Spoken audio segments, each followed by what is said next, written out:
Hi there, and welcome to this week's lesson. This week we're going to talk about the plan for your writing, what that entails, what the pieces are that make up an effective communication plan. I did want to mention before we started a couple things about last week's quizzes that we took and information that we went over. So I would highly encourage all of you to continue to review the information in chapter 2. Many of us stumbled on the quizzes. It was a good temperature check for me to kind of see where you guys were grammar-wise. I used a test from a test bank, and I didn't review it beforehand. So a couple of you pointed out that there was some typos. Some of the words were smushed together. So I did go in and fix those, but I did give everybody 5 points because there was about 5 of them. So I gave everybody 5 points. I didn't bother trying to figure out if you got them right or got them wrong. It doesn't really matter. So I'm sorry that that was in there, because being a grammar quiz, that I know looks very bad. So I apologize for that. But with that said, we'll see how the rest of the quizzes go. I don't typically drop quizzes, but I may drop the lowest quiz, and maybe this will be the lowest quiz for you. We'll think about that, and I'll let you know if that's how stuff pans out. I kind of want to see how the rest of the semester goes. Other than that, everything else went well. Your videos are good. Your introduction videos were awesome.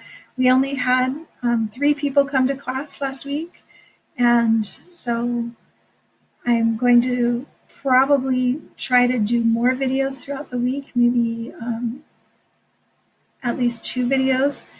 And so then that way, if people don't come to class, it's other people aren't missing out. So moving on. Okay, so plan. Think before you write. That's where we're at right now. My cat's trying to get into the window. Anyway, a lot of times we'll sit down and just feel like, oh, I know what I want to say. I'm just going to jot it down. It'll be fine. Many times we don't review our writing. We don't reread messaging. We don't think about who our audience is. So we make a lot of common mistakes. And so what we're going to do in chapter 3 is we're going to think about a plan. Okay? We're going to put a plan in place. And so according to the textbook, there's 4 parts of a plan. The first part is to have a purpose with your speaking or with your messaging. And the second part is to know your audience. The third part is to choose a strategy. And the fourth part is to deliver some structure to your message, to deliver it with structure so that people don't get lost and confused. It's interesting because that we're doing the video lectures, because without you guys here for me to see your faces and see your reactions, it's very easy to ramble on and not really know what the best way is to communicate, because I can't see you. I can't see what you're understanding and what you're not. And a lot of cues that a teacher gets from the students help guide the discussions, help guide the lectures. Even though we might have stuff planned, it's very easy to move and change with the flow of the crowd. So since I have no crowd, please forgive me if my structure is not as cohesive as it should be, maybe. So anyway, moving on. So you should never write read, listen, speak without some sort of plan, without knowing what you want to say, what you want to get out of it, what you want to have other people get out of it. It's really important to come with a plan. Without a plan, you can get frustrated very easily because you get lost in your thoughts. Your thoughts can get away from you, and you're headed down one path, and then some random rogue thought will come in your brain, and you start going down that path, and then it turns out to be maybe not the path you wanted to, but to get back to the path you want, it's lost. So it's very important to have a plan. It's always a good idea to start with an outline of some sort, even if you don't stick with that outline exactly, but at least if you do get sidetracked, you have something to pull yourself back. So writing with a plan, super, super important. Again, the book uses an acronym: PASS, purpose, audience, strategy, structure. So define your purpose, consider your audience, develop a strategy, and build a structure. So just a little, I don't know, some people like those anagrams. I kind of like them. It makes things easier to remember. So we're going to start with the first part, which is purpose. Okay, so whenever we're going to create something, start writing something, jot down what your ideas are, because sometimes you have so many different ideas and a lot of them have little pieces of what you want to say, but you need to rein it in and get specific on what your purpose actually is. So you want to clearly define your purpose before you start writing, and then you want to decide on how you want the audience to feel, what you want them to know, how you want them to react. So those are all things that you think about. So you think about, what is the information that I need to share? Do I need to give all of this information? Can I be super concise and then just deal with questions that they may have come up with on their own? Or do I want to give more information and kind of feed them the questions that they're going to want to ask? Another part of considering your purpose is to figure out how you want, what the feeling is, what the tone is that you want to deliver. So do you want your employees to, or whoever you're speaking to, do you want them to feel comfortable? Do you want them to know something? Do you want them to have a feeling of urgency? Because those will all change the types of words that you use in your language, in your messaging. And then do you need to call them to action? Do you need to have everybody get up and do something? And if so, then you would definitely make sure that you not only describe the situation, but that you put action items in the messaging that you're sending.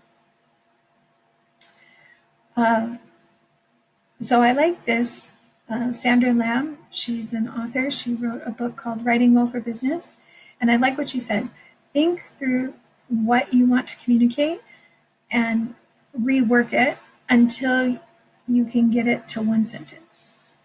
And a lot of times that may be hard, but it's a good practice to get into, because as you move through your education and you get higher in the higher level courses, and you have to get to a point where you have to come up with a thesis statement really is, or a thesis question really is, the embodiment of all your writing is going to be about, what it's going to tell you, what's going to explain. It has enough information to let you know where you're going to be in the end of that interaction. And so I really like that, to narrow it down to a single sentence. There's an example here. You can read over that. But I highly encourage you to often reread well, always reread, but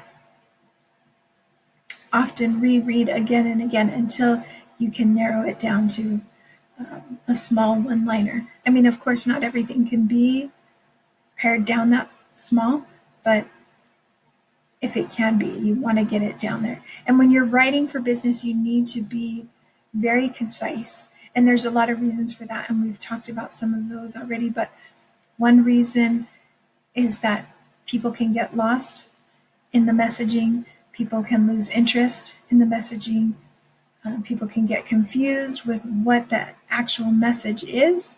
So being concise and consistent definitely goes a long way to helping your message be effective. So the second part that it talks about is knowing your audience. So you need to know who's going to read the message. You need to know why they're going to read your message.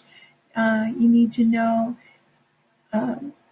if they already have some kind of understanding of what the message is that you're trying to give. Is it a subject that they're already familiar with?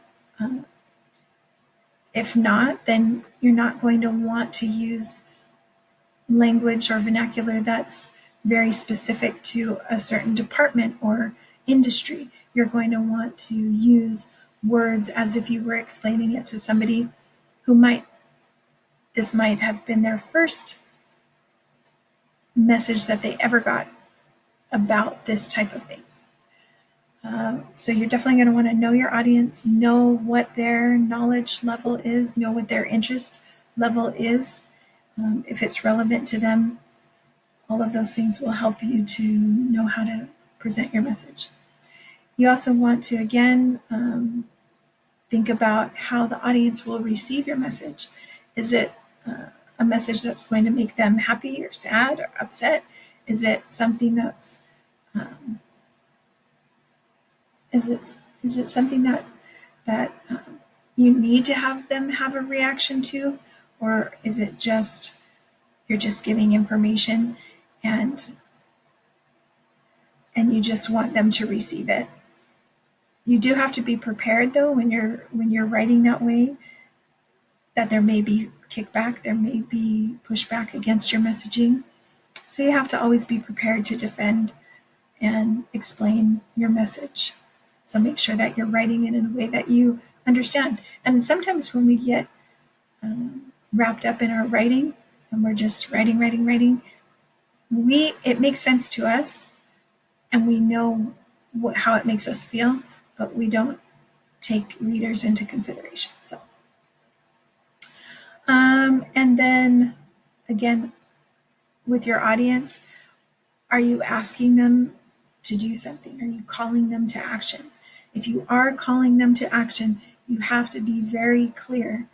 When I tell a student, for example, that they need to write a letter or an appeal letter to get an exception to a rule or a policy, it's okay to explain the situation, explain what's happened, explain what's going on and how that's affected you. But in that message, you also have to be very clear as to what you're asking. So you can say, this happened and this happened and this happened. And because this happened, I need more time to turn in my assignments or to do whatever it is. So I'm asking to be granted additional time. So say what happened, say how it affected you, explain kind of what you're looking for, and then actually ask. The actual statement of asking when you're writing a message that requires action, because that way it's not ambiguous and the reader knows what their role is in that message. Because if you just send them a message and it's just a bunch of what's happened, the reader is left with like, okay, thanks for telling me. And then they put it in their inbox and they move on because there was no context or no direct message given to them or a call to action. So very, very important to remember. And don't be afraid to to call somebody to action if that's what's needed. And I think a lot of times that gets lost in messaging because coworkers might not want to offend one another, but if something needs to happen, it needs to be clearly stated. And if the receiver knows that there is care and consideration behind the messaging, they're less likely to take offense. All right, moving on. Another important thing is to know your audiences. We talked about this also. International audiences have very different customs and traditions and things that are offensive to them. For example, I like this one for the Middle East. It says, "Don't put your feet up." Showing the soles of your feet is disrespectful. I put my feet up all the time. Matter of fact, I have a couch right here behind me. And I often, when my husband is talking to me, I turn around and I put my feet up. So, because that's not something that's really rude here in American culture. But there is a really good infographic here if you want to look at it. I think it's got some good different business kind of scenario, interpersonal communication type scenarios. So it's a good little thing. Maybe we'll take some of those and put them on the quiz. So maybe make sure you click on that link, this quick guide to going global. And then again, knowing your audience, super important. Talks about how Warren Buffett writes like he's talking to his sisters who are not in the finance industry. And so he writes it just in plain English, right? But if you're writing a report to your CFO, you're definitely going to use different language than you do writing to a sister or to a family member or to an employee who's not in the finance department. Okay, so knowing your audience. Sorry, I'm rambling. I'll move on. Okay, and then test your message. You might want to have somebody proofread it for you, or have somebody who knows what you're trying to say, maybe works in a similar industry than you do. Have them proofread it for you, or have them just have them read it for you and give you feedback of and ask them what they got from it. Of course, if it contains proprietary information, you're not going to want to do that, but definitely it doesn't hurt to get a second opinion. The third thing it talked about was strategy. So emotions play a huge part, whether people admit them or not. And even it talks about logos over here, logic, reason, and proof. That's still an extension of emotions because it's the way that you feel, that how you like to receive things.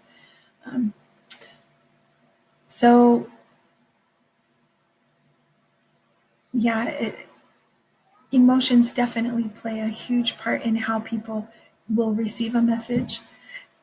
If they're having a bad day, if they're having a good day, if they don't necessarily like the words that you used or how you explain something, if they don't trust you, maybe if your message is a little ambiguous in a situation when it should be very clear and concise, it's going to frustrate the reader, and it may cause you to lose a little credibility in their eyes because they might feel like, oh, this person doesn't know what they're talking about, or they're trying to not give us everything that we need. And that's not a good way to communicate with your coworkers, with your peers, with your superiors, with your subordinates. Being as clear as possible and transparency is always very good. There are times that transparency or 100% transparency is not possible, but whenever possible, it's always a good rule of thumb. So, feel free to read through the pathos, the ethos, and the logos and kind of understand that thought system. It was a strategy that I guess that's the word, strategy, um, explained by Aristotle, but it's still very, very relevant today. And especially now, emotions play a huge role in every little bit of messaging. And I think now, with everything that's going on in the world, it's very important to be even more specific and more concise and more accurate in the word choice, more concise in the message that you're giving, um, more understanding of the emotions that can be stirred up by what you're saying because of a person's personal views. Uh, Things get taken personal very easily, it seems, lately. So it's very important to keep that in mind as you're moving forward. Okay. All right. So how, what, when, why, when, and where. So how, choose the communication channel that best suits your audience. Maybe it's a face-to-face, maybe it's a infographic, maybe it's an email, maybe it's a handwritten note. You know your audience. Hopefully you know them very well. And so you would know the best vehicle to communicate with them. So, and you may have multiple messaging delivery systems for different departments, different people in your department, because you know what their needs are. Why? So you're going to emphasize the why in your messaging. Okay. So you're going to help the audience understand, or the people receiving your messaging, help them understand why it's important to them. If they don't understand that, they may not pay attention. And you have to be quick in the beginning of your messaging, especially if it's written, and it can't be too wordy, because you want to grab their attention. Just like in a book, if you pick up a book and you start reading it, and the first couple lines are totally boring and you have no idea where this is going, a lot of times you don't even let it go past that point. You just put it aside and move on. So definitely that's a huge draw to your audience, is letting them know why it's important to them. Okay. What and where. So whenever you're creating a strategy, be aware of the context of the message that you're giving. So with each audience, it's going to be a little bit different, because it may be people within your organization, outside of your organization, and people might have different roles. So everybody's going to have their own way of receiving the information, and you have to make sure that you understand how people are going to take it. And that may create the need for different types of messaging to different people. And then when do you deliver the message? How often, if it needs to have follow-up? What time of day is best even? Is it better to deliver it in person?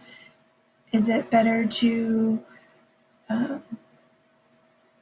maybe change the tone that you're going to be using when you deliver the message, especially if you're speaking face to face? So yeah, there's a lot of different aspects to when is the right time to deliver a message. Friday at 4:45 p.m. is not the right time to deliver a message that on Monday morning when they come in, the whole company's turning upside down, because then the whole weekend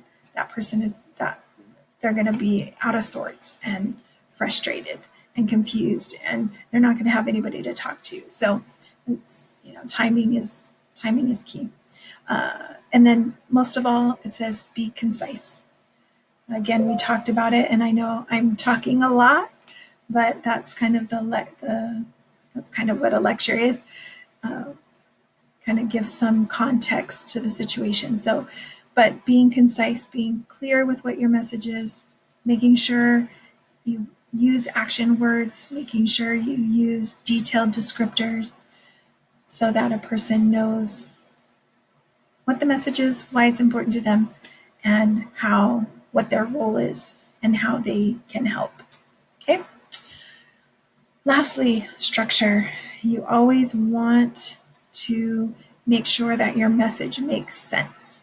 If your message doesn't make sense, then again, you're going to lose people, especially people who are real analytical, like the logos where it was talking about up here. People who are decision makers, usually, really high ups where their decision making range is across many different departments. They're looking for just the facts. Just give me the facts. That's what they want. Because they want a message that's already been vetted. If you don't vet the message before you take it to people, you're going to lose them. So make sure that you, again, come with a clear message, come with clear action items, come with, if you're delivering a message of, a process or a procedure that needs to happen, make sure it's defined clearly. The steps are defined clearly, and that you just provide as much information as you can and as much information as they need in the most concise manner possible. So that's kind of that's the chapter. So please go through, reread it, take your time to click on the different hyperlinks that are in here, and definitely make sure that you look at that, infographic here, because I think that had some good things. There's also, some Warren Buffett's, he wrote a handbook on how to write clearly, which I'm sure is very interesting to read. And then also you might want to take some time down here. There's some anecdotal writings here, lessons from a Sony hack. Be careful what you email, which is kind of a funny read. And so you might just want to go through some of those things, some of these different things, emotion and decision making. Never write an email when you're extremely emotional. If you're very upset, if somebody has just made you very angry and you're gonna write back and retaliate, or just write back and explain away the situation. It's never a good idea when you're trying to deliver a message to do it when you're angry or when you're not in a good headspace. Emotion and decision making is a good article to read about that. So please take your time to go through this. I did have an assignment up for the action plan. However, I was rereading it and I'm not super happy with it. So I may redo it, but if not, I will let you know maybe on Wednesday. I'll let you know. So I'll record another little video on Wednesday. And so in the meantime, if you guys have any questions, please email me the questions, and I can answer them. We will have a meeting on Wednesday at 11 o'clock. So if you'd like to come, that'd be great. If not, I understand, time schedules and things don't always work out. But so I just wanted to let you know, you will see the weekly assignment on the class summary, but I've unpublished it, and I think I'm just not going to have you guys do that this week. I'll just have you focus on the discussion board. The discussion board for this week is talking about do we have? Choosing the channels is what it's called. So it's kind of a little synopsis of all of the things that we talked about today. And yeah, so on Wednesday when we have our class, we'll talk a little bit more about what challenges you've had as far as finding ways to effectively communicate with others. And maybe we can help hone some of those skills for you. So that's it for tonight. Thank you very much. And I hope you guys have a great day tomorrow. And I will see you on Wednesday. Peace.